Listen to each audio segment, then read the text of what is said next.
On pense souvent que la plus grande révolution de notre époque, c'est l'intelligence artificielle en elle-même. Eh bien, c'est faux.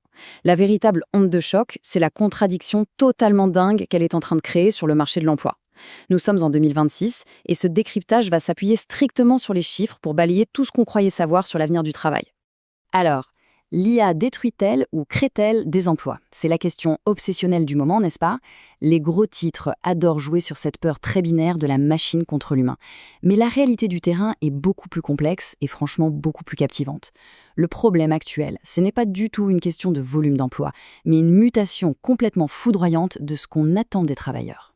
800 000. Voilà un chiffre qui remet les pendules à l'heure. C'est le nombre ahurissant de postes qui sont actuellement non pourvus, rien qu'en France. Ce simple chiffre prouve une chose de manière irréfutable.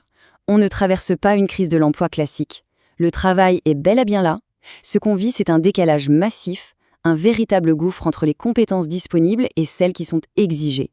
Ce qui nous amène directement à notre première partie, le paradoxe actuel du marché, ou comment l'effondrement de la demande globale se heurte de plein fouet au boom de l'IA. Les chiffres sont d'une violence inouïe. D'un côté, le volume global des offres d'emploi a littéralement fondu pour retomber à son niveau de 2020. C'est une chute vertigineuse de 50% depuis le pic de 2022. Mais dans le même temps, sur ce même marché qui se contracte, les offres qui exigent des compétences en IA ont explosé de 65%. Et attention, la cerise sur le gâteau, c'est que les profils qui maîtrisent ces technologies décrochent une prime salariale de 20 à 40%. C'est un marché à deux vitesses, ultra polarisé. Passons à la deuxième partie pour comprendre le moteur de tout ça, l'essor de l'IA agentique, ou le passage du simple chatbot au coéquipier autonome. Parce que oui, le vrai basculement, c'est l'IA agentique, ce qu'on appelle aussi la superagence. On n'est plus du tout face à un petit robot passif qui attend qu'on lui pose une question. On parle de systèmes capables d'enchaîner des tâches complexes de manière totalement autonome. L'IA n'est plus un outil de commodité, c'est devenu une infrastructure abondante qui démultiplie la force de frappe de ceux qui savent s'en servir. Et c'est fascinant d'observer le fossé générationnel sur ce point. Les jeunes leaders de 18 à 24 ans l'ont parfaitement intégré.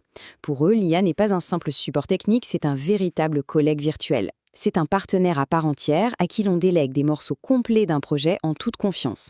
Et pour les sceptiques qui pensent encore que l'IA c'est de la science-fiction, voici une statistique implacable, 159%. C'est le retour sur investissement médian en moins de 7 mois pour les entreprises qui ont industrialisé leur utilisation de l'IA. Fini les beaux discours théoriques, l'efficacité est brutale, immédiate et elle redéfinit la chaîne de valeur en temps réel. Ce qui nous propulse vers notre troisième partie, et c'est le cœur absolu de ce décryptage, l'explosion des compétences humaines et la hausse totalement contre-intuitive de la demande en soft skills. C'est là que ça devient complètement fou. Plus les tâches techniques s'automatisent, plus la valeur des traits purement humains crève le plafond. Les données montrent que la demande pour l'intelligence émotionnelle a bondi de 95%. C'est énorme. La résilience grimpe de 42%, le leadership de 28%. En fait, dans un monde saturé par la technologie, le marché recherche désespérément de l'empathie, de la créativité et du lien humain. Mais à l'inverse, on observe une chute libre des tâches cognitives routinières. Le service client de premier niveau encaisse une base de 45% et le support administratif plonge de 38%. Les experts parlent d'un vrai risque de récession des col-blancs. Honnêtement, si le job consiste juste à traiter la donnée en boucle, une IA agentique le fera beaucoup plus vite et pour une fraction du coût. Alors, comment on s'adapte? C'est l'objet de notre quatrième point.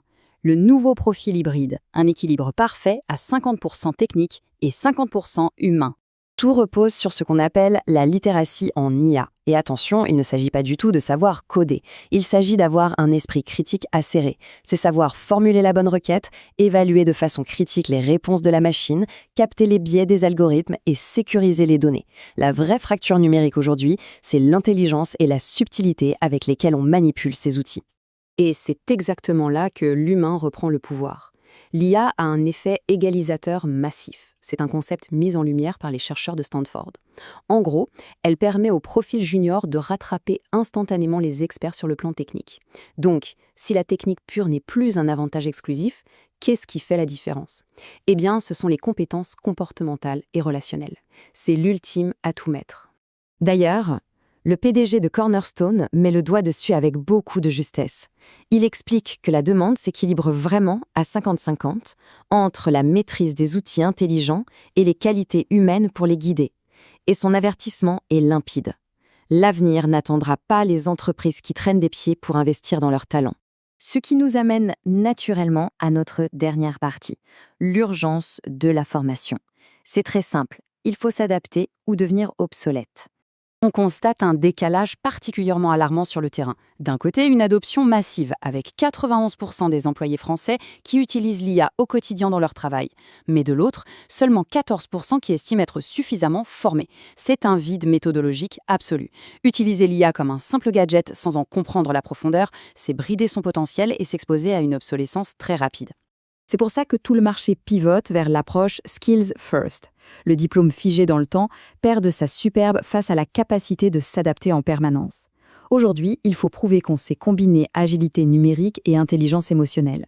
Apprendre en continu, tous les jours, c'est devenu la seule véritable assurance survie dans ce nouveau monde du travail. Pour conclure cette analyse, il y a une réflexion fondamentale qu'on doit tous avoir en tête. Historiquement, l'intelligence technique et la puissance de calcul étaient des ressources rares et très chères. Aujourd'hui, l'IA les a rendues incroyablement abondantes et accessibles. Alors, quand n'importe quel algorithme peut résoudre un problème mathématique complexe ou rédiger un contrat en quelques secondes, qu'est-ce qui définit la véritable valeur d'un être humain au travail ? Voilà une question incontournable pour quiconque souhaite naviguer avec succès dans les années à venir.